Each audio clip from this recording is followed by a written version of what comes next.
Hello friends, welcome on my YouTube channel. आज हम discussion करने जा रहे हैं बहुत ही इम्पोर्टेंट टॉपिक जो कि बहुत सारे लोगों को प्रॉब्लम होती है। जैसे इंडिया के अंदर 36% लोगों को हाइपरटेंशन की प्रॉब्लम होती है। आज का हमारा टॉपिक है हाइपरटेंशन, जिसको हम बोलते हैं हाई ब्लड प्रेशर,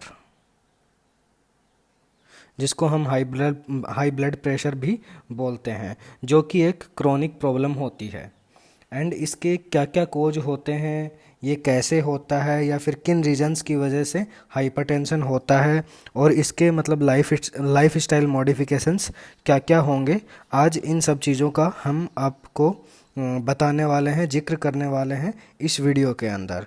सबसे पहले हम बताते हैं कि हाई ब्लड प्रेशर क्यों होता है, हाइपरटेंशन क्यों होता है, और कितने से ज़्यादा ब्लड प्रेशर होता है तो वो बीपी हाई या फिर हाइपरटेंशन के अंदर कंसिडर किया जाता है। 140/90 mmHg से ज़्यादा जितना भी ब्लड प्रेशर होता है उसको हाइपरटेंशन के अंदर कंसिडर किया जाता है। इसके कोज क्या होते हैं?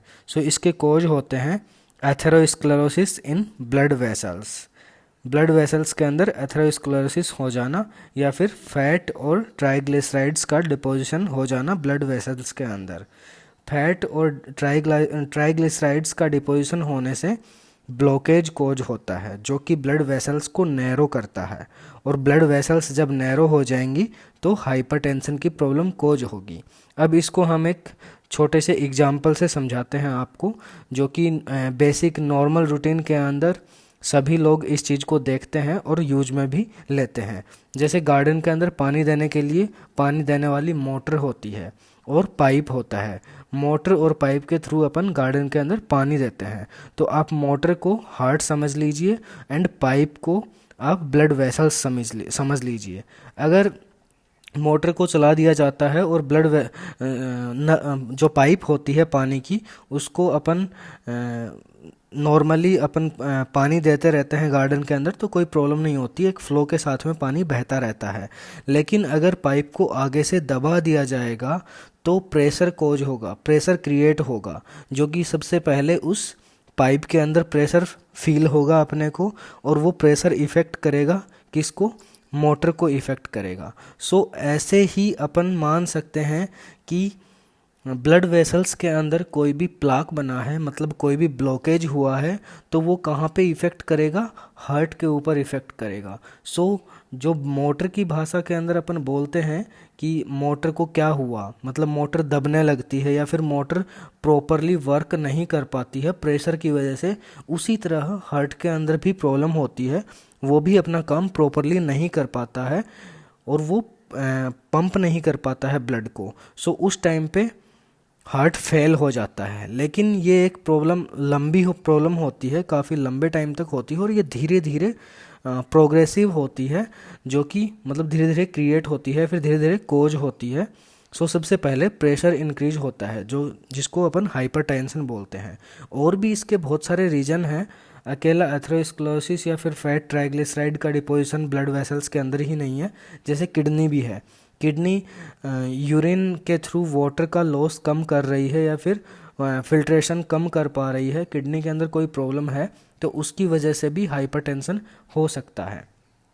अब आप नॉर्मल स्क्रीन के ऊपर देख रहे हैं कि हाइपरटेंशन के अंदर ब्लड वेसल्स और हार्ट का क्या रिलेशन है। सबसे पहले हम आपको ये फोटो दिखाते हैं। इसके अंदर ये नॉर्मल आर्टरी है, ये जो आर्टरी है ये नॉर्मल आर्टरी है, एंड ये ब्लॉक्ड आर्टरी है। इसके अंदर ये ब्लॉकेज आ रखा है, इतने एरिया के अंदर आपने ब्लॉकेज देखा, तो इसका जो डायमीटर है वो नैरो हो गया है इस आर्टरी का। तो पीछे से जो ब्लड आ रहा है उसको प्रेशर लगाना पड़ेगा इधर बाहर निकलने के लिए, लेकिन और वो प्रेशर का इफ़ेक्ट कहाँ पे पड़ेगा?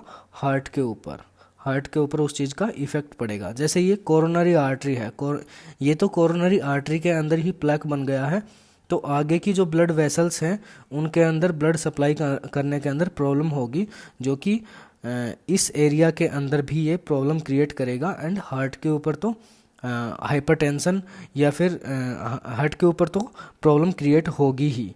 और बॉडी के अलग अलग पार्ट्स के अंदर भी कहीं भी अगर एथेरोस्क्लेरोसिस है या फिर ब्लॉकेज है या फिर प्लाक है तो वो सीधा इफ़ेक्ट करता है हार्ट को। सो ये एक छोटी सी आपको एग्जांपल के थ्रू, फोटो के थ्रू समझाया था।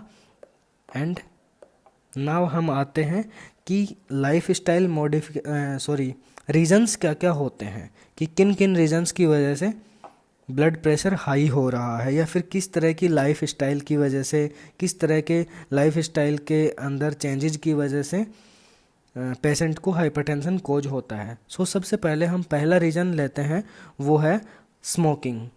बहुत सारे लोग स्मोकिंग करते हैं जो कि काफ़ी लंबे टाइम बाद में हाइपरटेंशन कोज कर सकती है। और जनरली अदर प्रॉब्लम्स तो कोज करती ही है, जैसे अस्थमा वगैरह या फिर लंग्स को डैमेज करना, वो सारी प्रॉब्लम्स तो होती ही हैं, लेकिन उसके साथ साथ में हाइपरटेंशन की प्रॉब्लम भी होती है। बीइंग ओवरवेट और ओबीज, अगर पेशेंट ओवरवेट है या फिर ओबीज है कोई भी इंसान, सो उसको भी हाइपरटेंशन होने के चांस होते हैं। फिजिकल इनएक्टिविटी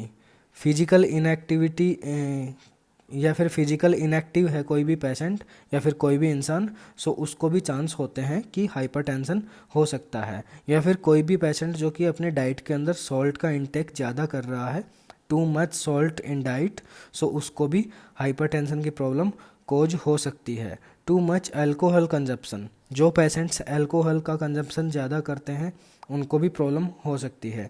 या फिर स्ट्रेस भी एक बहुत बड़ा फैक्टर होता है हाइपरटेंशन के अंदर, जो कि स्लीप एपनिया कोज करता है।